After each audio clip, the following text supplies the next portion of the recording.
want to welcome Cheryl Jamison. I'm pleased to talk with her as part of this series in Their Voices.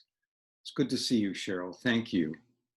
Thank you, Michael. It's great to have the opportunity to spend some time and talk to you as well. Right. So talk a little bit about how you came to be here, a little bit about your background, and then we'll have our conversation. Well, if one were to look at my resume, they would say, my, she has a very diverse background. I have been blessed to have had some opportunities throughout my professional life that were just, for me, extraordinary. I have worked as a events coordinator. In fact, had a company that produced major events of 30,000 and more. I've worked in the Missouri State Legislature as a research analyst. I've worked in Capitol Hill. I don't say that very often these days, but I worked in Washington and Capitol Hill as a legislative director. So it gave me an opportunity to see up close and personal how politics works at the high level. I've also, I have a short attention span. So I have been an investigator, for example, for the Missouri for the Missouri Commission on Human Rights. I had my own company. Then I didn't know where to go. So when I have that problem, I go back to school. So later in life, I went to law school and was introduced to mediation and conflict resolution. I was extremely blessed while I went to the University of Baltimore, I actually had a year's clinic at the University of Maryland with a person who became a colleague and friend, Roger Wolf, who passed away several years ago. But it was through Roger who encouraged me to find a full-time job in this field that brought me to the Maryland Mediation and Conflict Resolution Office, otherwise known as MACRO. And I was there at a time when we were able to go to, any training that we thought was important. So I've been trained in a number of processes. We went to conferences. We did the things that unfortunately, because of budget cuts, the staff no longer is able to do. But while doing that, I had the opportunity of doing workshops on diversity and inclusion with then the Deputy Director, Lou Giesel. And we traveled, over Maryland and across the country doing that kind of work. I also, at that time, had the opportunity to teach race and inclusion and diversity at the University of Baltimore for both undergraduates and graduate students. In fact, I was looking at their conflict graduate program and realized that there was nothing on diversity and said, oh, how could this happen? How could you not be talking about diversity? So I had the opportunity to design a course, actually, and then to teach it. And currently, I'm in Columbus, Georgia, which is 2 hours south of Atlanta and about 10 minutes from the Alabama border. So I went from Maryland to the real South. And I did that 5 years ago, actually, last week. And here have been able to do a number of things. And one of them that I was able to do was the executive director of the Association for Conflict Resolution. I had been involved with ACR for a number of years in a number of capacities, both as I was president, I've been secretary, I've been the events coordinator, and then finally as executive director of ACR. So, like I said, I tend to have a short attention span, and that's kind of what brought me here. Yeah, it's so extraordinary to hear you describe that, because not only are each of those activities interesting, fascinating, and remarkable in their own right, but when you take them collectively, what we see, what I experience is a sense of who you are now, because all of those activities, all of those opportunities you've had sort of come together. And for me, one of the things that happens is that those are sort of the events in our lives, the experiences in our lives that help determine how we look at things. They shape our perspective. They aren't just activities that we do. Well, they are that, but they are more than that, because it isn't that we just influence something else, but we are influenced in turn by them. And so much of what you've talked about, particularly in terms of conflict resolution and mediation, is looking at building capacity within the field, um, uh, helping people become more adept and resourceful and achieving excellence in their work. But one of the things I also know from talking with you is that you're concerned that if we just have a bunch of experts, no matter how capable they are, we aren't able to really support people day to day in dealing with the conflicts in their lives. I wonder if that's something that you, if I'm accurately picking up on things that you're thinking about. Absolutely, Michael. And as I thought about this, as I think about my history, one of the things that keeps popping up is we as practitioners, as professionals, theoretically, we know how to deal with conflict because that's what we do. We walk in a room, we sit down, and there are parties there, and we are fortunate enough to have been invited into a difficult time, and prayerfully we will provide them with some tools, and they will come out of that process, perhaps not with a resolution, but at least with more insight in terms of the conflict, etc. But the area that really, as I think about my life and as I've thought about the conflicts that I have encountered, they were conflicts that weren't going to go to a third-party neutral. I'm, as you can tell, I'm a Black American female, was born in Chicago, and I have integrated most anything that you can think of. And so I think about that, and I think about the lack of civility today. And I think as a field, as a profession, that it is incumbent upon us to empower, my neighbor, if you will, empower the non-professional to be able to have conversations that may be difficult, particularly now. And I don't mean now in terms of, the coronavirus. I mean now in terms of the political climate and, as I said, the lack of civility. And we have lost the ability to talk to each other. And for me, that is something that has been on my mind for a number of years, is how do we as a profession transfer, empower, aid people in having conversations around the dinner table when we're not there. And I think that is an area where we as a profession need to focus. And how do you see going about moving our field in that direction? That's a good question. Big one. Yes. So what keeps coming back to me, and what came to me,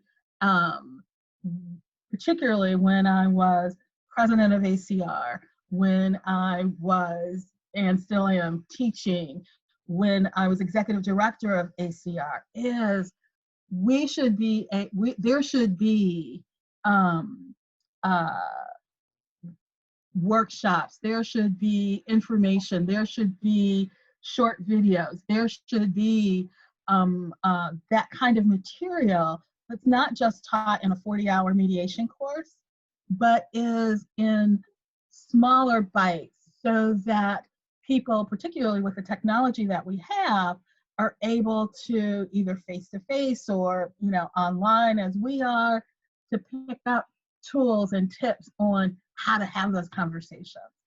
And actually, one of the things that I worked on as both president and executive director of ACR is how does that organization, how do those practitioners, provide that kind of information? Could we, we thought about a YouTube channel. I thought about on-demand videos where you could go to our website and you didn't have to be, a conflict resolution practitioner. You could just be, Sally down the street, and there would be a short video on, tips for having a difficult conversation, or, negotiations 101, or communicating, with civility, or those kinds of things that we could put out there. Some of them, a lot of them might be at no cost, so that they're readily available. And then we could also do, one day, 4 hours perhaps, workshops face-to-face, where people could come and learn, practice those kinds of skills. So that's what keeps going around in my head. Mm-hmm. And as I said, with technology as it is, I'm not quite sure, well, there would seem to be little barriers to actually making that happen. As I said, when I was, president and executive director of ACR, I ran into challenges in terms of administration, how would I administer it, who would be doing it, and just things that an organization might find difficult to do, because part of it was revenue generating, part of it could be revenue generating for the individual and the organization. And so I just couldn't make it happen. But now that I'm not executive director of ACR, and for a number of reasons have some time on my hands, I keep going back to what would, and again, I'll use me because I know about me, but I think about what would some of the situations, both growing up, school, and even as a practitioner, what would they have been like if we could have sat down and had a conversation about race, for example. And again, it's more of a conversation with non-professionals, mm-hmm. although we as professionals need that too, because I also found that we don't handle that very well. In my experience, we in our field are among the worst at handling any kind of conflict, group or one-on-one. That's terrible of us.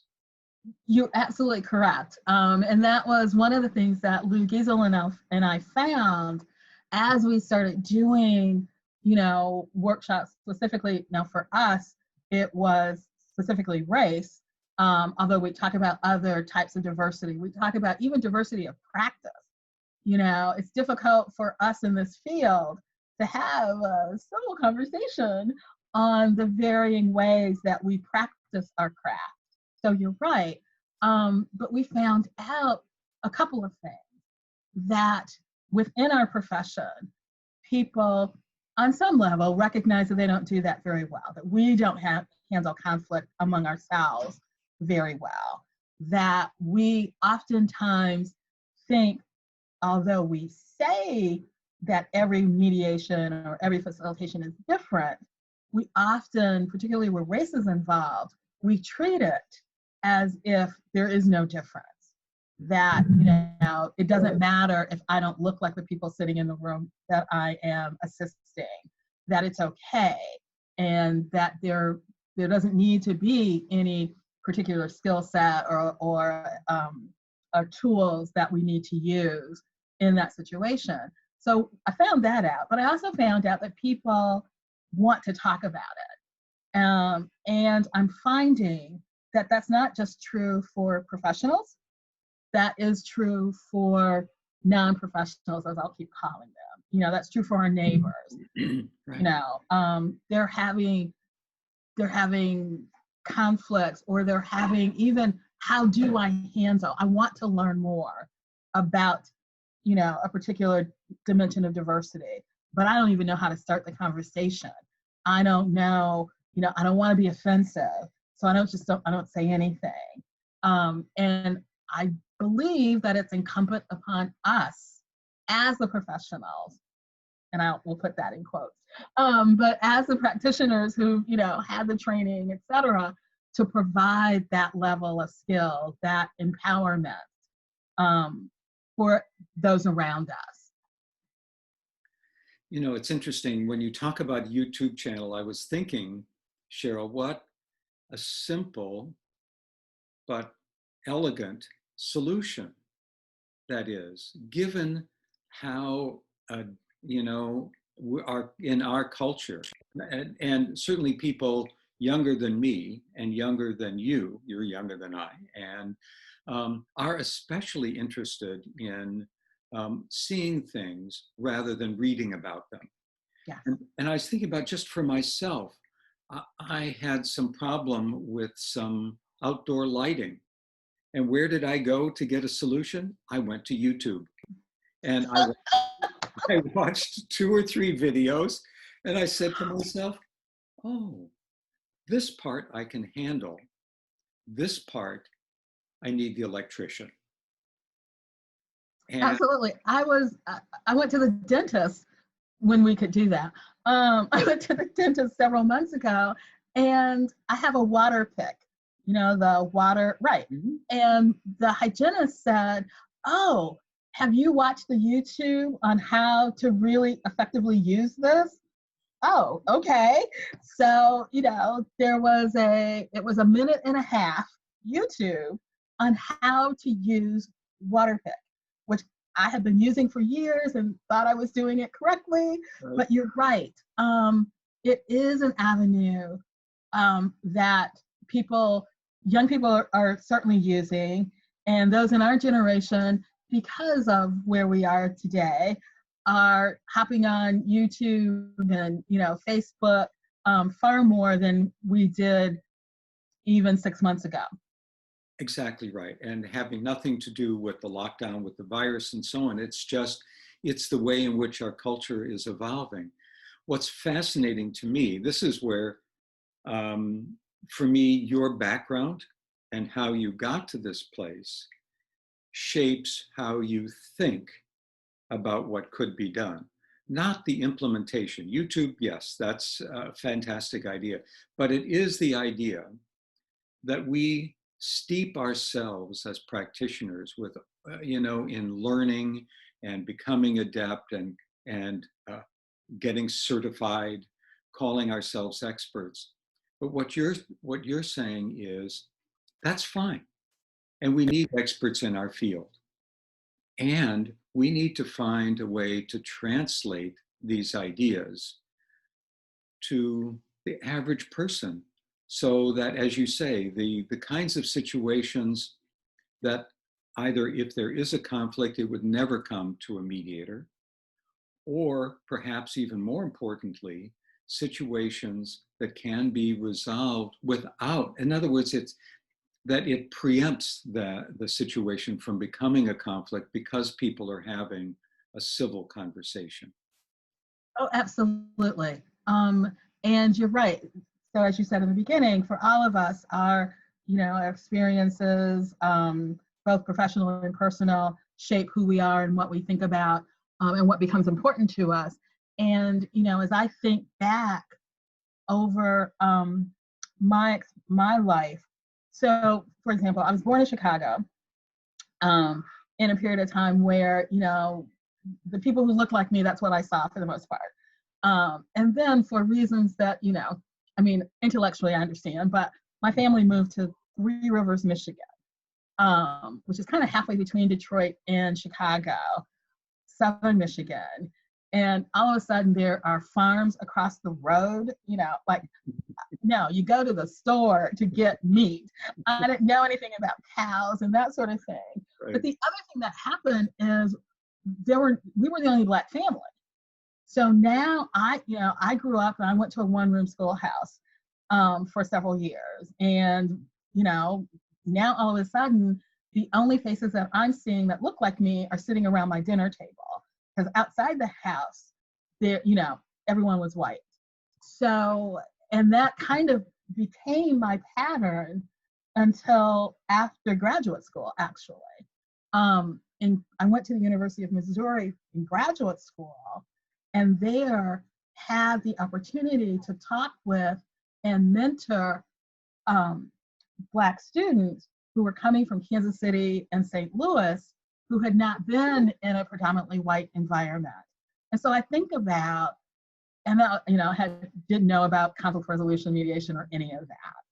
But I think about what if they had had skills to talk about and to handle the conflicts that were coming up on a day-to-day basis for them. What if people that I've talked to both in politics and outside as I was in Washington, which was a whole culture shock for me. But what if I had had the ability to handle conflicts that came up?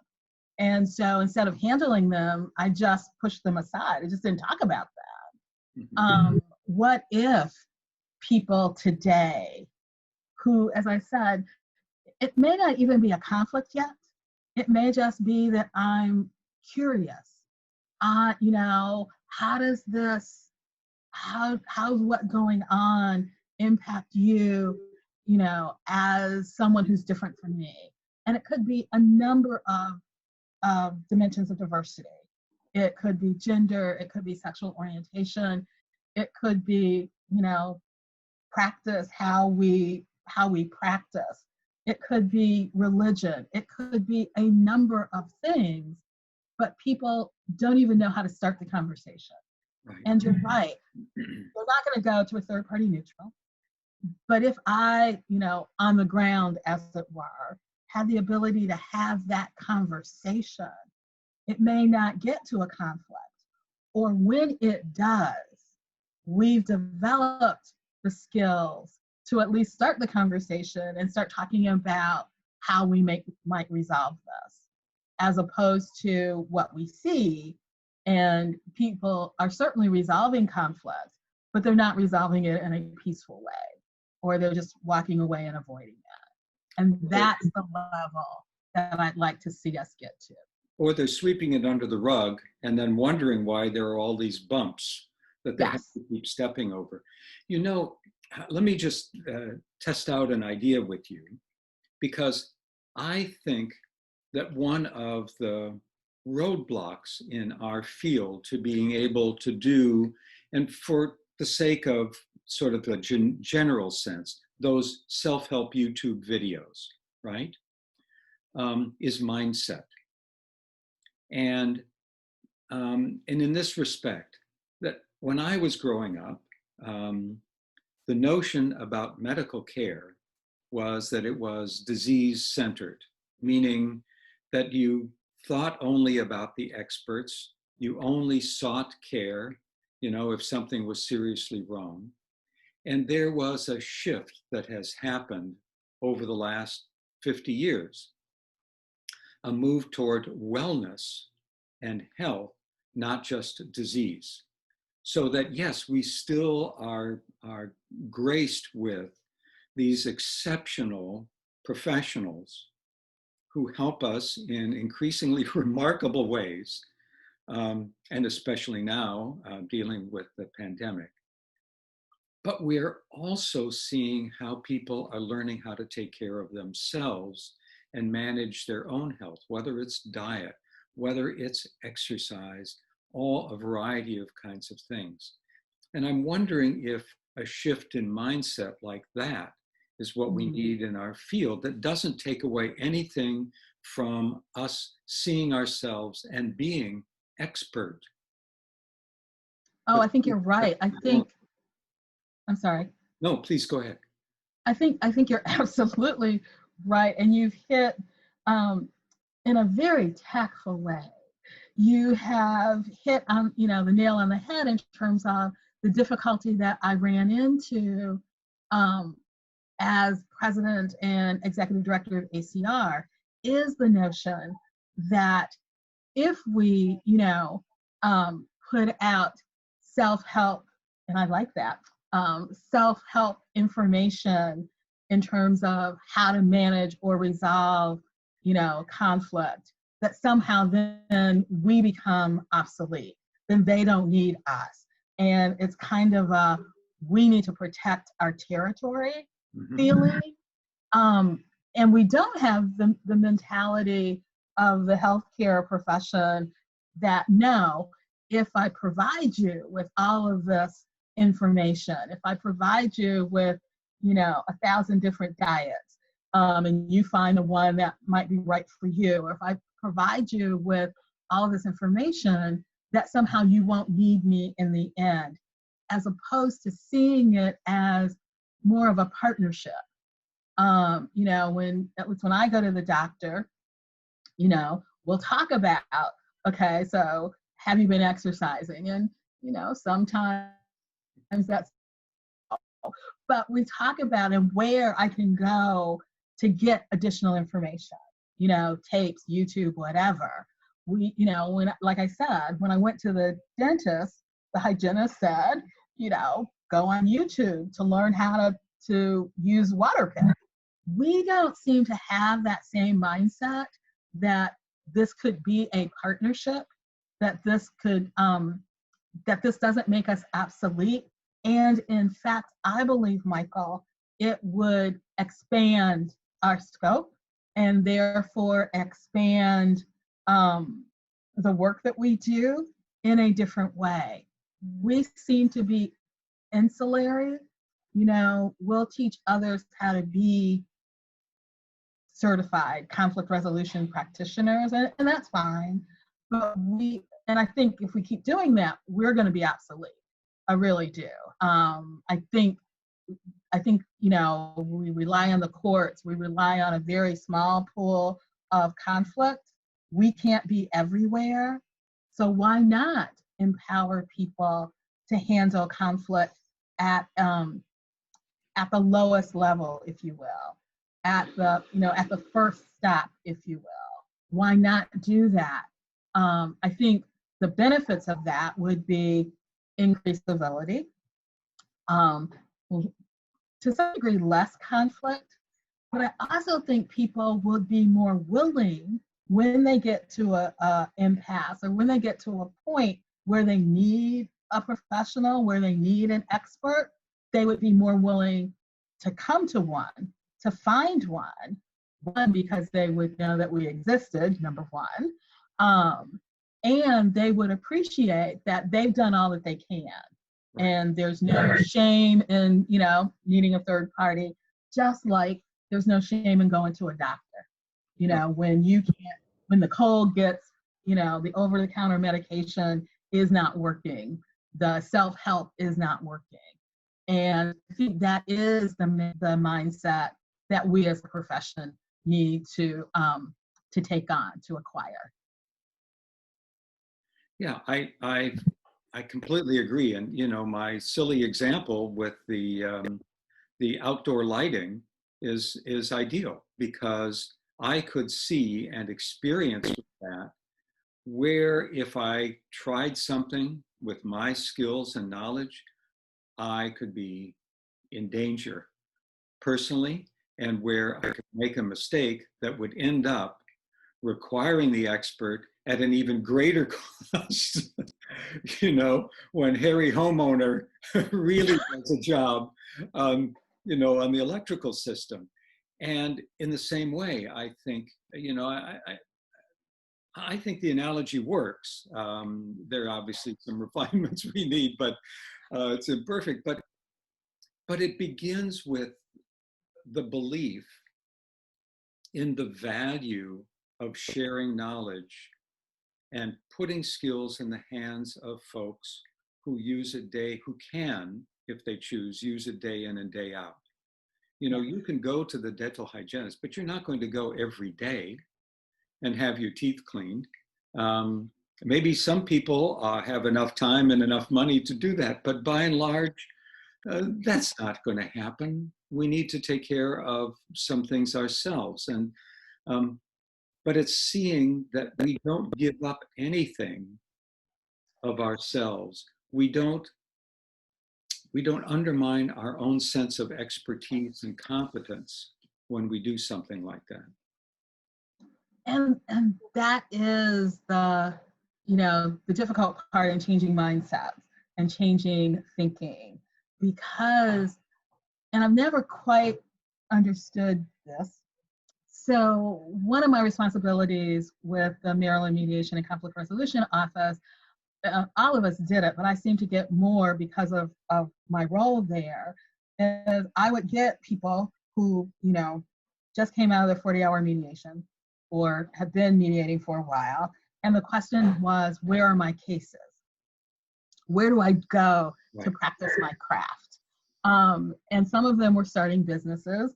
And of course, my first answer is, well, there's conflict everywhere. So why are you just looking to the courts? There's, and I'd rattle off all of these places. There's, homeowners associations and nursing homes and da da da da da. And you're going to have to build, your practice. But I didn't think about, and I never said, for example, because I guess at that time it wasn't that firmly in my mind. Have you ever thought about, the self-help kind of area, and not necessarily in the beginning getting paid for what you do, and that's the other thing. And I appreciate people need an income. Of course. They do, and to some degree, the mindset that we can't expand is because people see this as a limited pie, and if I keep cutting off slices, that means I'm going to get less of it, so less of an income, etc. And my belief is, oh no, if truly conflict is everywhere, as we say, then this pie is so huge that I don't care how many mediators, facilitators, restorative justice people, etc. There's still going to be conflict. So if that's the case, then we need to find an avenue where some of the conflict can be handled without us. And our role becomes one of, empowering people to handle the conflict, the negotiation, the communication, at their level. And then, when YouTube or the self-help is not enough, then we move to the next step, which is, an expert. Right. And you talk about, I think, the homeowner association is a perfect example of a group of people who want to do well at managing an organization, no matter how small or large. They're volunteers. They get credit if something goes well and blamed if something goes poorly. Right. It's a seesaw, and they can easily on these boards get into difficult situations. Yeah. Where if they had the skills to be able to talk with one another, to disagree sharply without being, as the expression goes, without being disagreeable themselves, it would be great. And I also think, let me just see, because I think this is something that you're also saying. One of the conversations that many people in this country say needs to happen, and despite how many times that phrase is repeated, by how many people, it doesn't happen, and that's to actually have a thoughtful conversation about the impact of race on all of us in different ways, much more sharply and profoundly and pervasively for some than for others. But nevertheless, it touches the life and the experience of every American. And I think one of the reasons that people avoid that conversation is because it's hard, and they don't necessarily trust that they have the skills not to devolve into a shouting match, polemics, stereotypes, and so on, but to be able to listen really well, and to be able to speak authentically and fully. Oh, you're absolutely right. That was one of the things that Lou and I talked about a lot and saw as we were doing workshops on, and we're doing workshops with practitioners. Okay. So again, theoretically, these are the people who should be able to handle at least better these types of conversations. And, constantly we found that people were hesitant to really have an honest conversation about what they were feeling with regard to race. It was almost like, and it would happen with me, is I almost had to give them permission, to, okay, I understand where you're coming from. You're coming from a place of sincerity, which makes a difference, but people don't know how to have that kind of a conversation. And as you said, feel like, I won't offend someone. Well, you might, but again, we're all coming from a place of sincerity. So let's talk about what the offense is. Why did that, when I heard that, why did that land on me in a different way than you intended? Let's talk about that. And so if, what I keep saying to myself, if we can't have the conversation, and us with all of our tools in our toolbox and knowing how to use them, and if we can't have that conversation, then how can we expect those outside of our field, those without this level of training, to be able to have meaningful and what I call productive conversations about race? We just can't.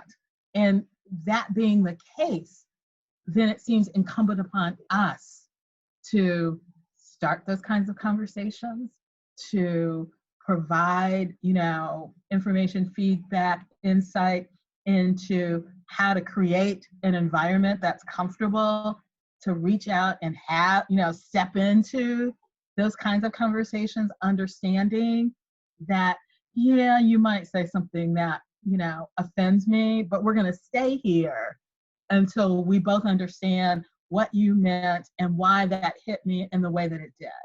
And that's the part that I don't think we stick around long enough to get to the point of understanding that. And again, I keep saying, these are conversations with practitioners.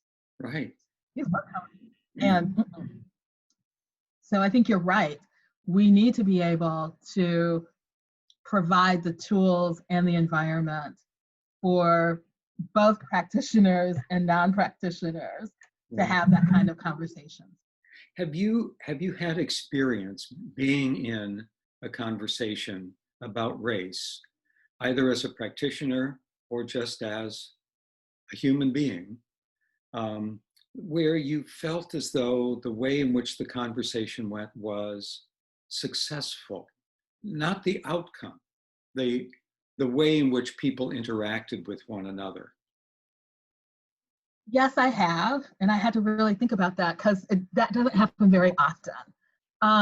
But I have been in conversations, both like one-on-one, in which the trust was sufficient enough for us to have the conversation and stay with it until we got to a successful, and like you said, it might not have been resolved if you were looking from the outside in, but we were at a comfortable place.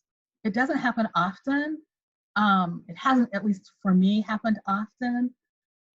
And that's on both of our parts, my part and the other party. Because sometimes, as I've explained to individuals where we're having this conversation, sometimes you just don't want to deal with it. So I would choose not to, and I'd walk away, leaving that person just kind of there. But yes, I have had conversations one-on-one and in groups in which we were able to talk about race and what was happening, or an incident that happened to someone. And that's generally how it starts is, this happened to me and I wasn't quite sure of what to do. And so we talk, okay, so what happened? Okay, so tell me what you did. And once I got over, oh my God, you did that? You said that, I got over that. Then we were able to talk about why that might have landed in a place that you didn't expect. Absolutely. It's also, I'll say, it has happened to me professionally. And so, we tell ourselves if we're in a mediation or in a facilitation, if you get to a point where you don't think you can be neutral, then it's time to end. I was in a mediation in which there was a moment which it's like, oh no, I can't believe that just came out of your mouth. And it was dealing with race. It was for the Maryland Commission on Human Rights. It was Lou Giesel and myself. We were doing a mediation for them. And there came a point where I, for a moment, was not sure how I was going to respond. And I was about to take a break because I needed to tell him, I can't do this. But my other personality, as I said, kicked in, and I was able to compartmentalize that. And so I thought later, wow, if I just had that problem, and I'm pretty adept at, because I've had to do it both as personally throughout my life, is putting this in a box and dealing with it later. Mm-hmm. But if I'm having that difficulty, not to put myself on some pedestal, what are other practitioners having?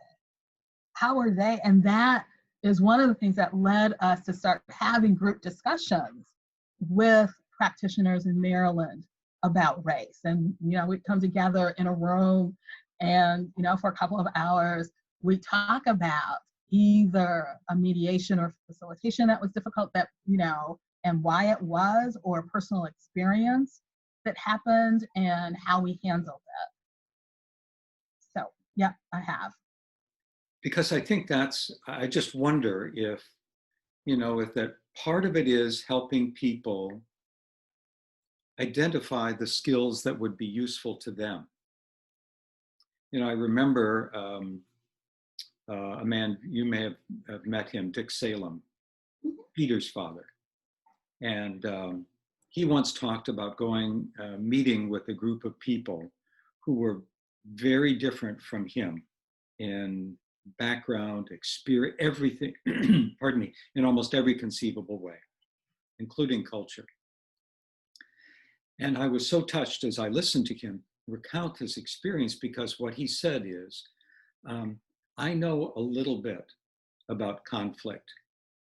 I don't know whether what I know would be of any use to you. If you think it might, let's talk. Because I think, I think part of it also, the idea of the YouTube video, I think, is brilliant. And I hope you do it. And I would be honored to play any role in supporting you. Thank you. But as well, it's also a matter of figuring out how to go to the place where people are and say, what would help you? Not what do I think would necessarily be helpful to you. That's a place to start. Here's some things that I know, and here I'm going to show you on these videos. But what else might you need? What else would you want? What would make a difference to you in order to have whatever kind of conversation you want? And that can be a scary place as a professional who walks in the room as the professional, so I applaud him for doing it, but that can be a very scary place to say, how can I help you? What would be helpful? Because I'm the professional, I'm supposed to know.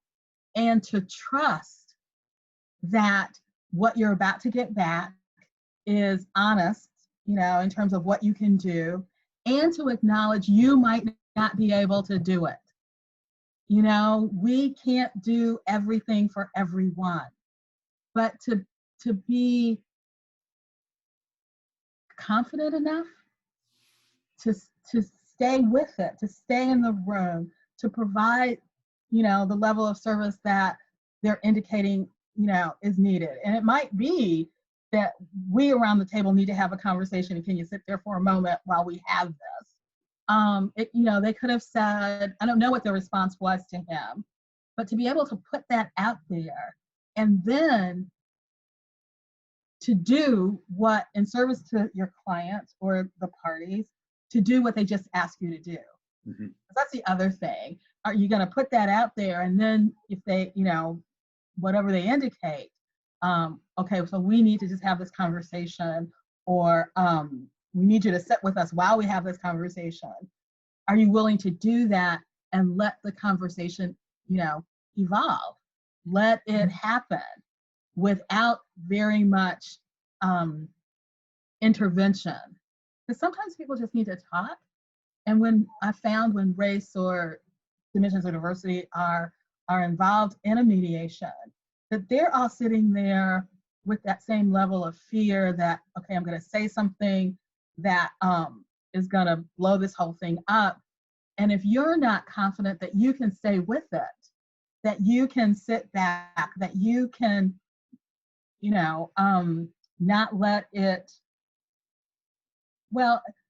to create an environment where they can have the conversation that they need to have, I guess is what I'm trying to say, without much intervention, then that's a problem. Yeah. That's a problem. Because oftentimes with, matters regarding race, there's a lot of stuff that comes first before the atmosphere is set for them to really have an open and honest conversation. Yeah, and in order to do that, we have to start as the so-called experts and see if we can have that conversation, and not only how it enriches us as individuals, but how it informs us as practitioners, so that we can do the YouTube video, we can do the community meeting where we approach it as Dick Salem described, with a sense of both confidence and humility. Absolutely.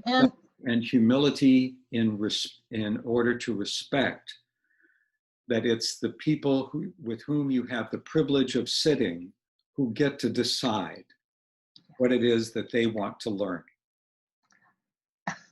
Absolutely, absolutely. And it's that last part that they get to decide.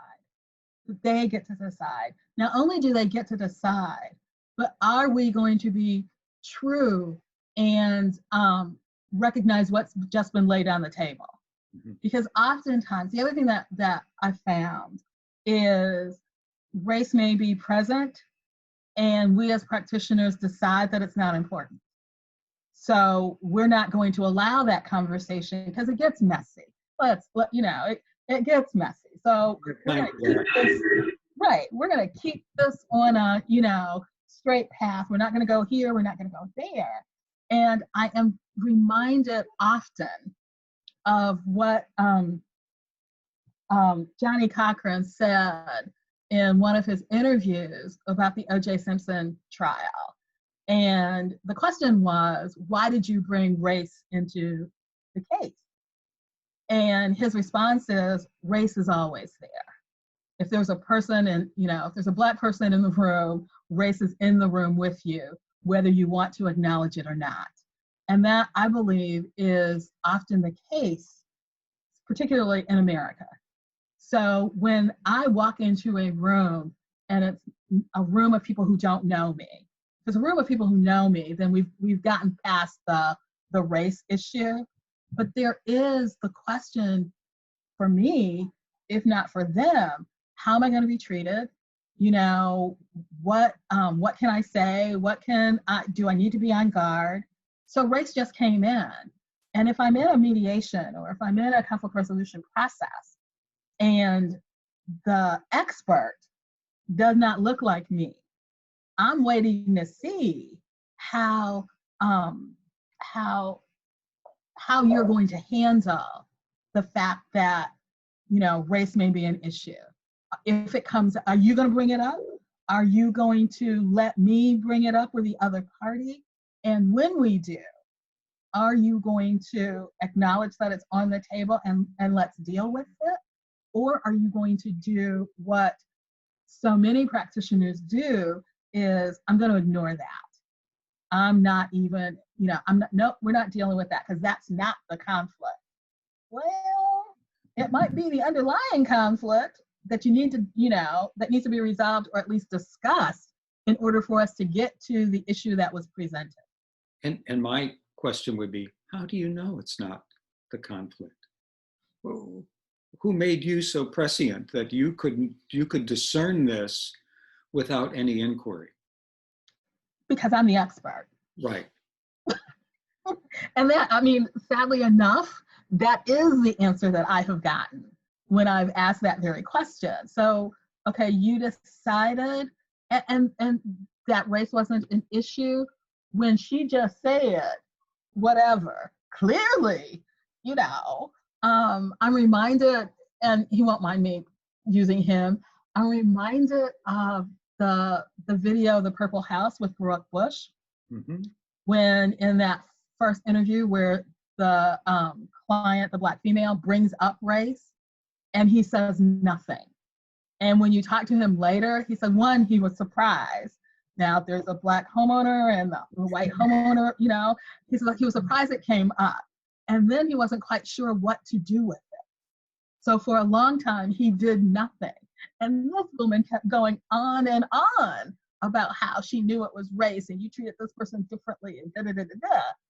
And, you know, I've seen that play out with practitioners who just decide that, no, I'm not going to deal with it, and I'm not going to deal with it because it's messy. So while we're having conversations with others outside of our profession, yeah, we need to be having internal conversations about how do you handle it? You know, what do you bring into the room that either prevents you from handling it, you know, because we bring stuff into the room with us, or allows you to handle it in a way that is helpful and serves the other people in the room. Yeah, because I think we treat it in some ways so tenderly that we don't want to touch it.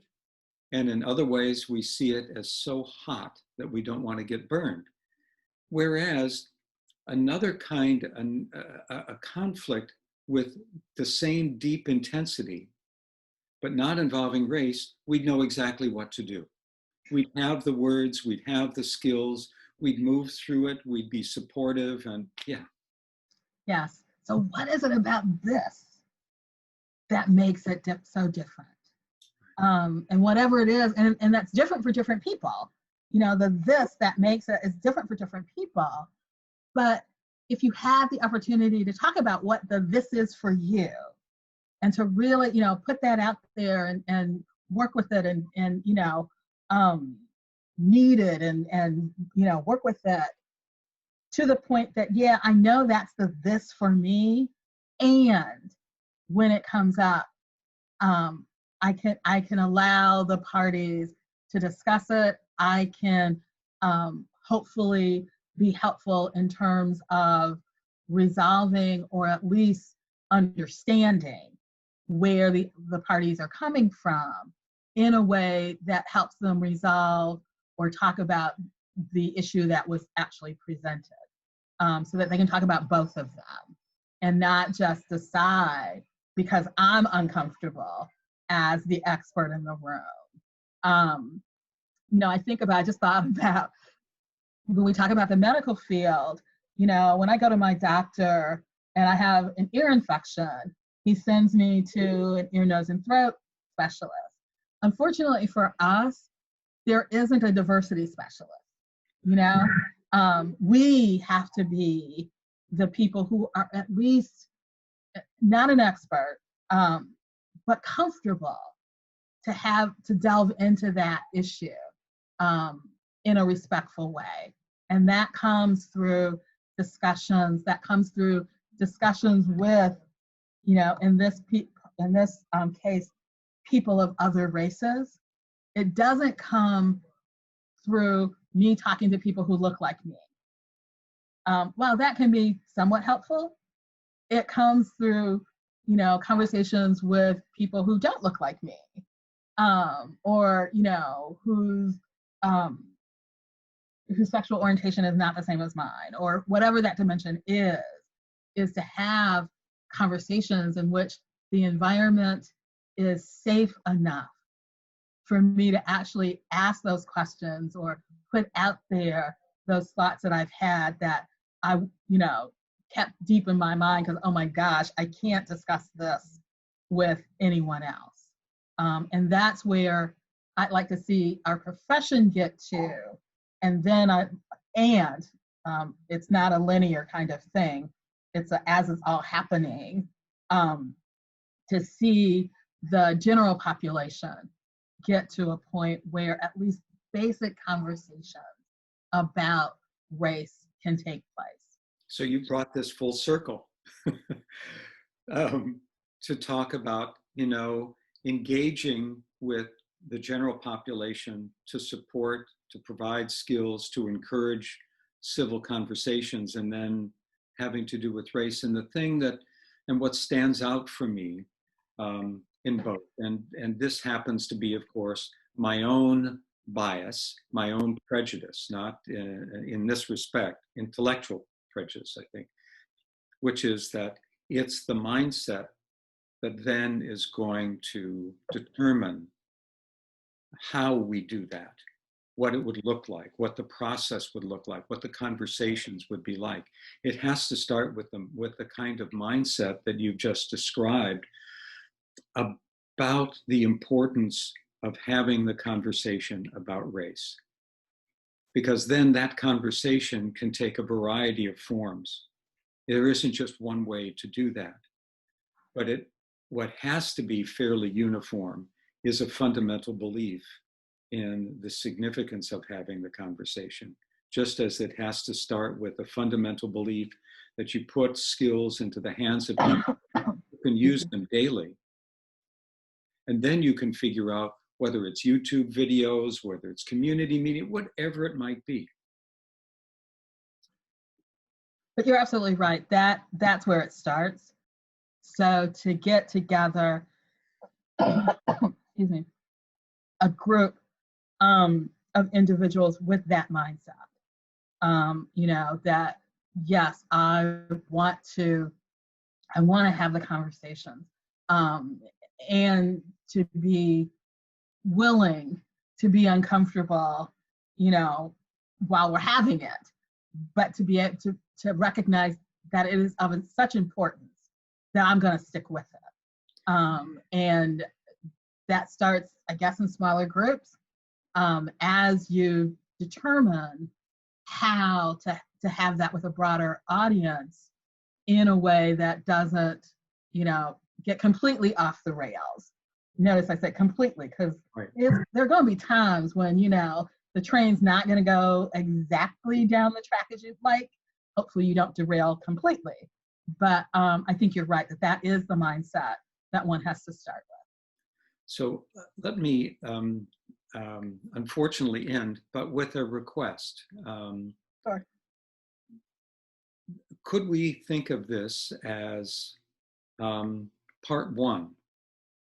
The part one is sort of laying the groundwork for pursuing the next step or steps, which is, okay, we have this as the foundation. Now what? And hopefully you'd be willing to have another conversation with me that might include others, but at least us, where we could talk about, okay, what do we do with this? Oh boy, So I end up with an assignment. Well, no. But what I end with, because as a confession, I'm terrible at endings. Um, I'm one of those people who just has difficulty with that, and especially this conversation with you. I hate the idea of bringing it to a close, and yet it's important to do that. Yes, it is. And it's important also to mark that this is just a phase of a much, much longer conversation that not only needs to take place, and I hope takes place between you and me, but needs to take place more broadly. You're absolutely right. I like the idea of the assignment. So yes, I can see this as part one, and I've got some work to do. And you know, I could see the two of us having a conversation, and I can see, enlarging the group so that others that we know have that same mindset might begin to have those kinds of conversations. I don't see it as a either or, I see it as an and. Sure. So, I just want to say thank you for giving me the opportunity to talk about this and to think about this and to start crystallizing it in my mind how this might work. So yes. Great. Well, we'll end there for now. Thanks very much, Cheryl Jamison. Thank you.